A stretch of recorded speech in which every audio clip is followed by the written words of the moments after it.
Perak Mishameis, Daf Kufnem Nunhei, sponsored the Refuah Shalem V'Fuah Rina Bas Rachel. The Gemara continues its discussion about Moed Bishtar Sheksavo Im Tzorech L'Kaimo. A claimant authenticates a document, is a court certification required.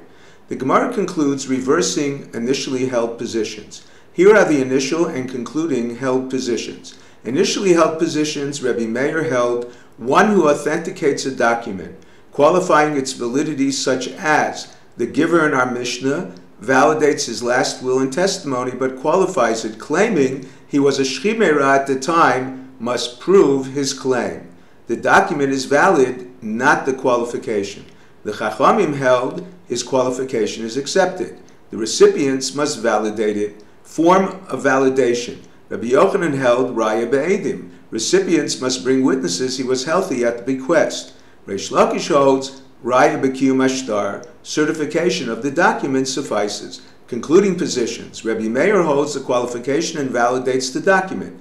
The recipients must validate it. Form of validation. Rabbi Yochanan holds certification of the document suffices. Reish Lakish holds witnesses must testify that he was healthy at the time of the bequest. Final interpretation of dispute, Rabbi Yochanan Reish Lakish, of the incident in Bnei Brak. Rabbi Yochanan holds the purchasers were in possession of the land. The Chachamim do not require anything from them because the other heirs did not contest the authenticity of the document, only that he was a minor at the time of the sale. Even Rabbi Meir, who requires authenticating the document, it is simple enough for the purchasers to acquire their purchase. But Reish Lakish, who requires Raya Be'edim, they had no proof he was an adult. The refutation of Reish Lakish. He disagrees with Rabbi Yochanan that the purchasers were in possession. They gained possession because the family had no reasonable claim. The Gemara discusses now how old an orphan must be to sell land.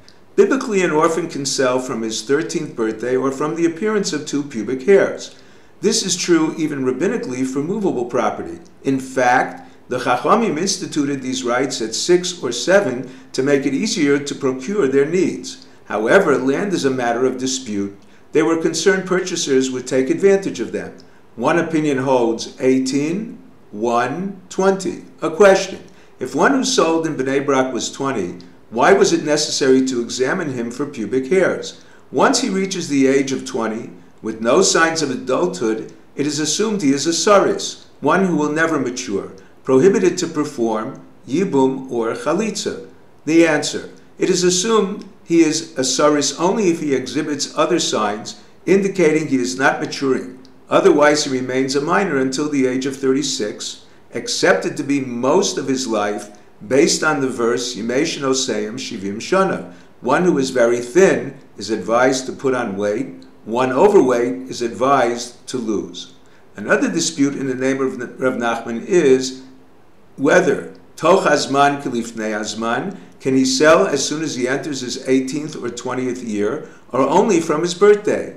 Rava taught during his like before. This was assumed mistakenly from a case of a youth's voided sale during his 18th or 20th year.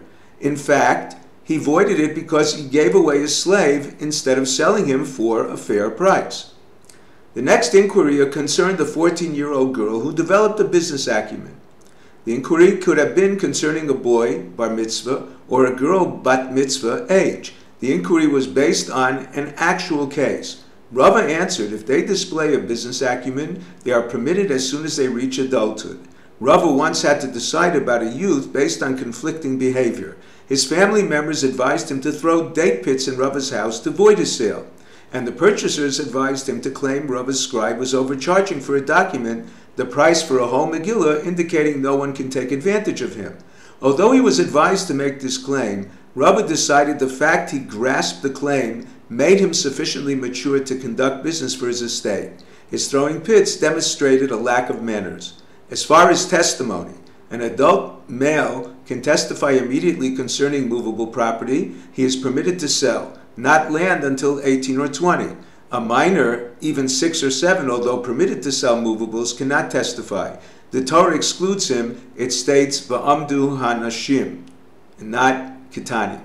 If you're enjoying Daf and 5, please click on the link below, subscribe, and become a sponsor. Thank you.